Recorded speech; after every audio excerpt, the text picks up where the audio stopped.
you, Gail. Thank you, Gail, and good morning. Good morning. I am so glad I'm not right after lunch. This is so great. I'd rather get people that are waking up than people that are going to sleep. So are you ready to talk about drama? Yes. Yeah, I thought I could either come speak for an hour or so, or I could just hand out stickers. And we just give those stickers, put them on anyone that has drama, and it should solve it. That's the way I say it. If you have drama in your life, put a sticker on it. If that doesn't solve it, buy the book. And if that doesn't work, then you can call me, I guess. So today we're going to be talking about this concept of conflict without casualties. Does that seem like an odd combination? Yes. Yeah, that we can have conflict without casualties. Well, Gail mentioned a little bit about my Mennonite name. Yes, I am. My background is Mennonite, and I want to tell you a little bit about how I was raised and why I care about conflict without casualties. This is a picture of me when I was little. I love to work with dirt. If I won $1 million, I would just rent equipment from one of those places and just play with dirt all day long, and then I could just quit whenever I wanted to. I've been playing with dirt since I was little. In the bottom right is my father. My father, Regier, passed away 6 years ago. He was a missionary in Africa, and he went to Africa not to convert the natives to Christianity. He went to Africa to bring his skills in agriculture and to look for ways to work with people to find sustainable sources of protein. My father introduced rabbits to Africa. Rabbits. And a rabbit is a very high protein, high fat meat source that's really, really easy to grow because they eat green stuff. And in tropical Africa, there's lots of green stuff. And so he worked with the locals on how could we raise rabbits in a way that worked with the chickens and everything else that was going on in their culture, and he called it appropriate technology. 30 years later, 2 years before he died, he went back to Africa to the same village that he had worked in with his son and with his son's son.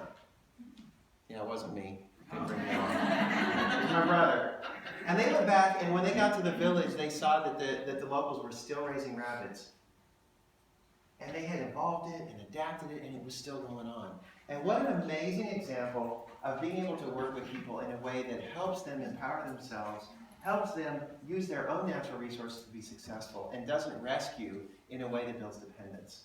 So he was a huge inspiration to me. But maybe more importantly was how he affected my view of conflict.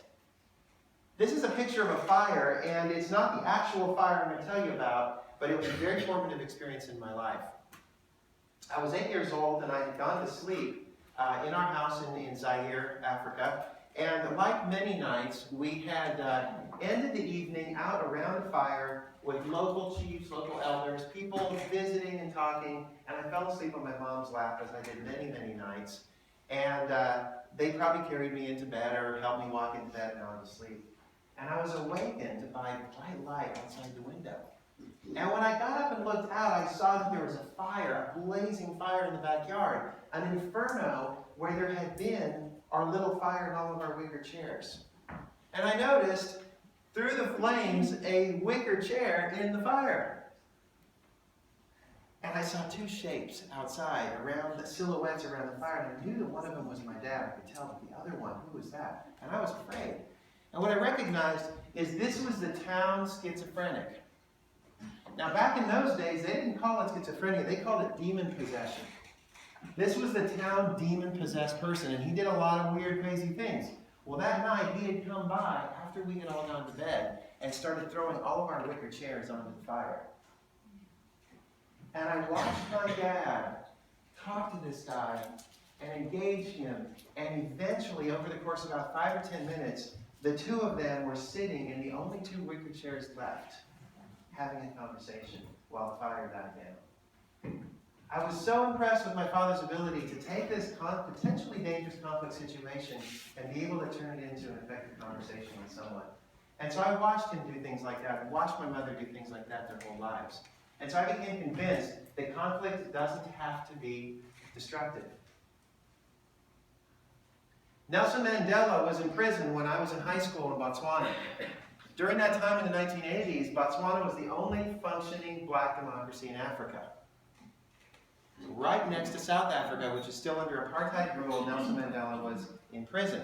And Nelson Mandela was one of the big inspirations for me growing up as someone who believed in conflict without casualties. And when he was released from prison and became president of South Africa, he didn't incite civil war. He didn't say, let's get back at all the whites that abused us. He started trying to develop this notion of struggling together to create a better South Africa. Well, let's fast forward to the present day. This is what I get to go home to every day. I got 3 daughters. They're all teenagers. 2 of them have cars, 2 of them have boyfriends, and all 3 of them have cell phones. I can't get enough drama stickers on me. But I love my kids. I love my daughters. They're wonderful. And all of the tools that we teach at Next Element every day, I use with my kids. Julie and I use them at home with each other and with our children. And I want to tell you a story about positive conflict with my oldest daughter, Lauren. She's in college now at Pitt State. And before, a couple of years ago, back when texting was popular among youth, I guess they don't text anymore. Cell phones were pretty special. And my oldest daughter, Lauren, had a cell phone. And we had one of those Sprint plans where it's everything. And we had a rule, though, because we didn't want them to be on their phones all the time, and we were a little bit suspicious of this device. And so we had a rule that if you go over 2,000 texts on your phone in a month, we take your phone away for the rest of the billing cycle. Some of you might get your phone taken away this afternoon. And I have a niece who does about 30,000 texts a month. And on an iPhone, without looking, in the hoodie of her, in the pocket of her hoodie. That's talent. That's talent. So anyway, she did pretty good. She did pretty good with her phone. And it was an October Friday afternoon in Kansas. What happens on Fridays in October in Kansas? Football. She was in high school. She was dating a football player. And it was Friday afternoon, and there is nothing more exciting for a teenage high school girl than to be getting ready for the football game. Well, I came home that afternoon after work, and I thought, hey, I'll just check the Sprint account. Just see. And lo and behold, Lauren had 2,004 texts. So I did what any self-respecting father would do. I marched into her room to take her phone away. About 5:15 on Friday afternoon. I came in the room and I said, Lauren, I checked your account, 2,004 texts, give me your phone. That's the rules. And she did what any teenager would do. I don't know what I'm going to do. My life is ruined. My boyfriend's going to break up with me. This is horrible. Well, some fantasies went through my head that I didn't say, but I'm going to tell you today what I was thinking. What was going through my mind was, what part of 2000 don't you understand? I mean, really? Your life's going to end because you don't get to use your phone for a couple days? I didn't say it. And then I had another thought. It's like, we have a landline, and it has a phone that you can dial by pressing numbers. Check it out. You can probably Google a YouTube tutorial if you want. But I didn't. I didn't say those things. I thought, I'm going to practice what I preach for a change.